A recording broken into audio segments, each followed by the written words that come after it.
Assalamualaikum warahmatullahi wabarakatuh. Kami dari kelompok 1 akan mempresentasikan hasil kerja kelompok kami dengan judul aplikasi berbasis website untuk layanan atau jasa. Yang pertama yaitu rencana bisnis. Di sini terdapat dua rencana bisnis, yaitu model pendapatan dan struktur biaya. Untuk model pendapatan sendiri, yang pertama yaitu freemium, berupa penawaran dasar gratis untuk pengguna dengan fitur tambahan berbayar. Yang kedua yaitu langganan bulanan, dengan pilihan langganan untuk pengguna yang ingin mengakses fitur premium dan penawaran eksklusif.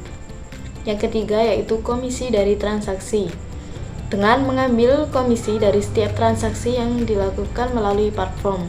Yang keempat yaitu layanan premium, dengan menawarkan layanan tambahan seperti promosi khusus dan dukungan prioritas untuk penyedia jasa yang berlangganan. Dan yang kedua yaitu struktur biaya. Di sini ada biaya tetap dan biaya variabel. Untuk biaya tetap termasuk gaji karyawan, biaya server, sewa kantor, dan biaya pemasaran. Yang kedua yaitu biaya variabel. Itu dari komisi transaksi, biaya dukungan, dan biaya transaksi pembayaran. 2. Sasaran startup. Yang pertama yaitu pengguna aktif. Jadi memiliki lebih dari 50.000 pengguna aktif bulanan dan akhir tahun pertama.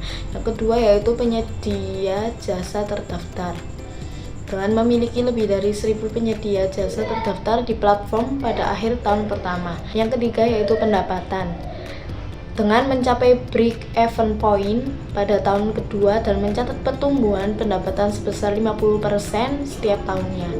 Dan yang keempat yaitu pangsa pasar, dengan mencapai pangsa pasar 10% di pasar layanan digital untuk kategori-kategori untuk yang dilayani. Dan yang kelima yaitu kepuasan pengguna, dengan memiliki tingkat kepuasan pengguna NPS lebih dari 70% pada akhir tahun pertama, dengan fokus pada umpan balik positif dan pengembangan pengalaman pengguna.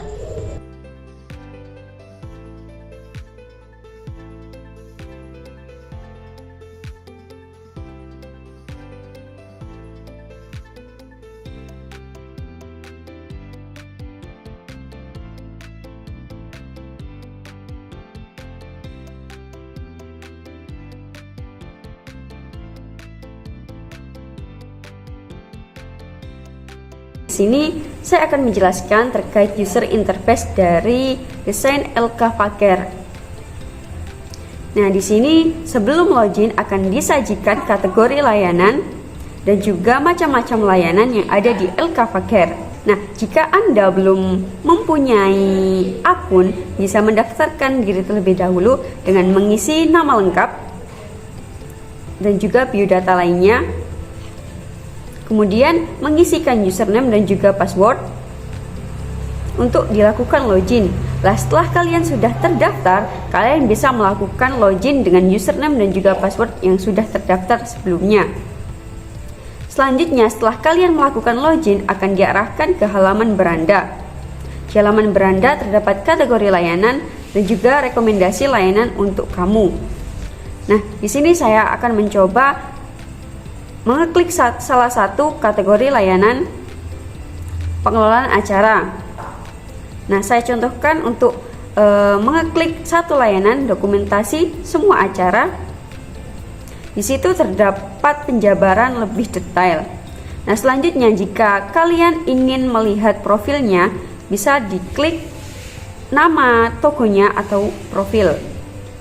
Kemudian di situ akan disajikan lebih detail lagi terkait bagaimana performa tokonya, bagaimana portofolionya, berapa produk yang sudah terjual, berapa ratingnya sudah didapatkan, dan lain-lain. Nah, di situ juga dihasilkan rekomendasi layanan dan juga layanan yang tersedia.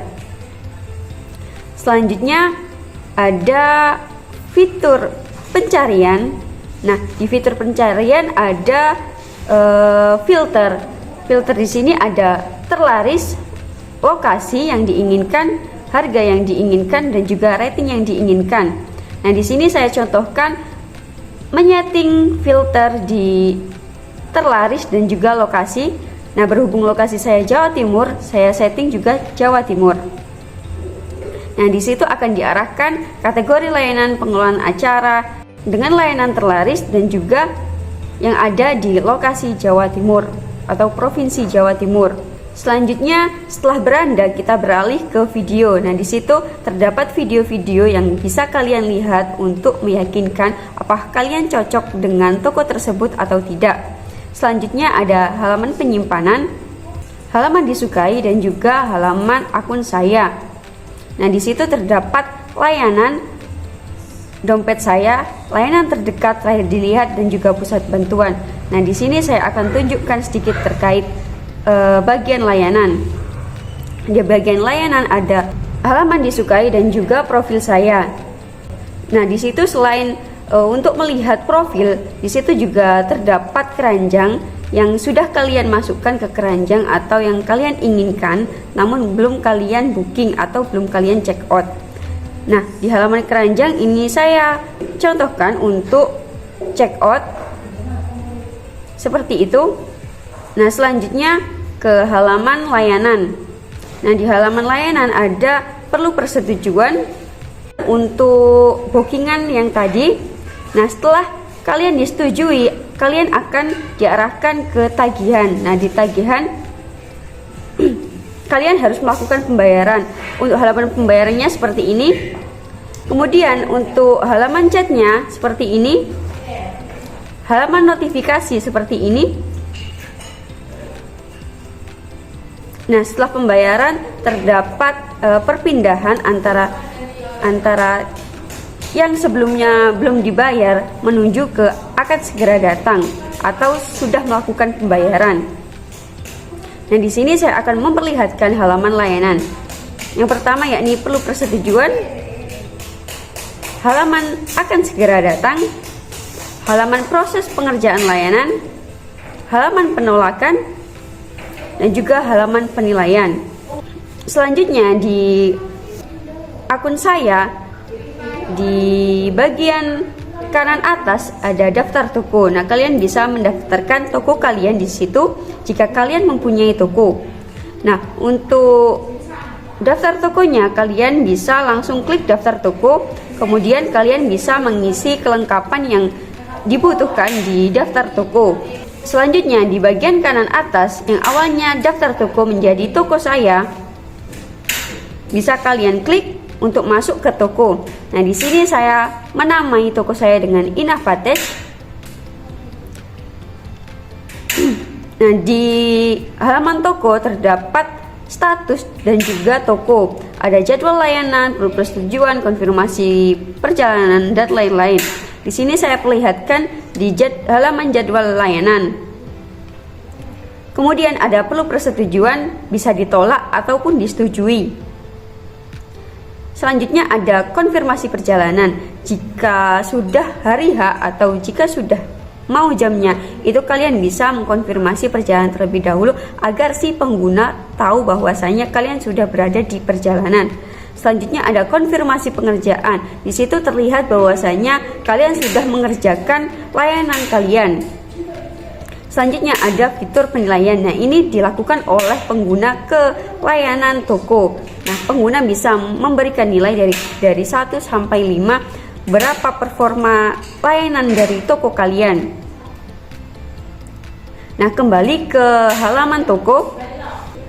Selanjutnya, di situ kalian bisa menghias atau mendesain portofolio kalian sesuai dengan keinginan kalian, dan juga kalian bisa mencantumkan sertifikat-sertifikat yang sudah kalian lakukan atau penunjang bagaimana caranya si pengguna bisa tertarik dengan toko kalian.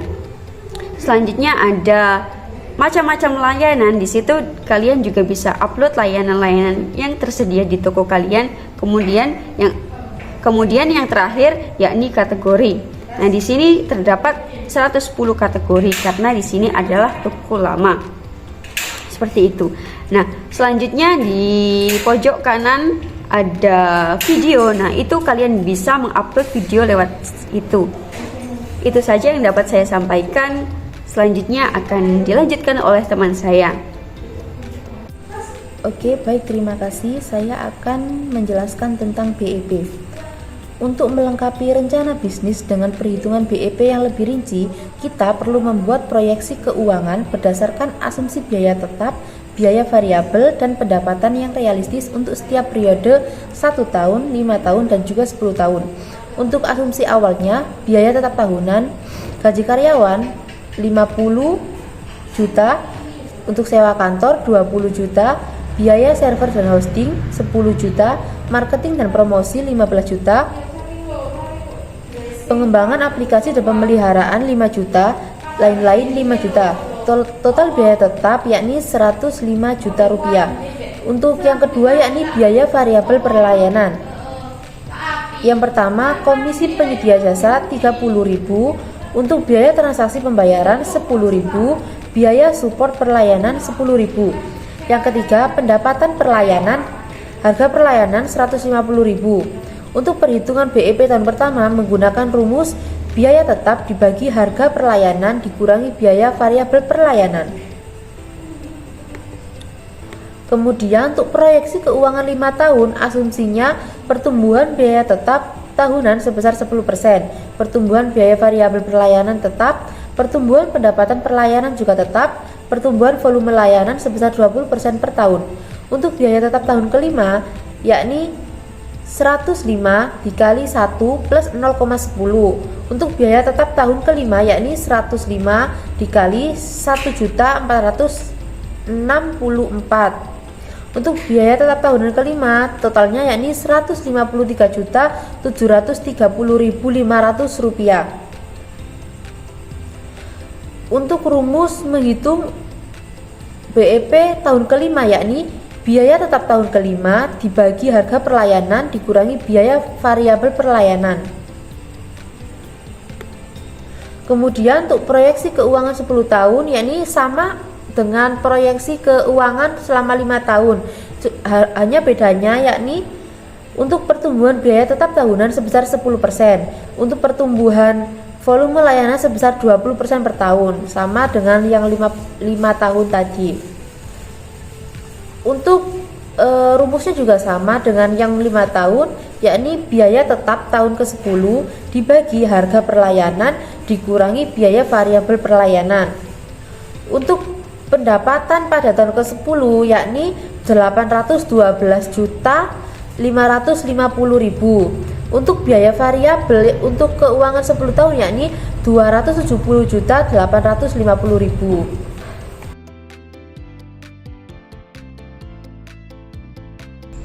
Sekian dari kelompok kami. Wassalamualaikum warahmatullahi wabarakatuh.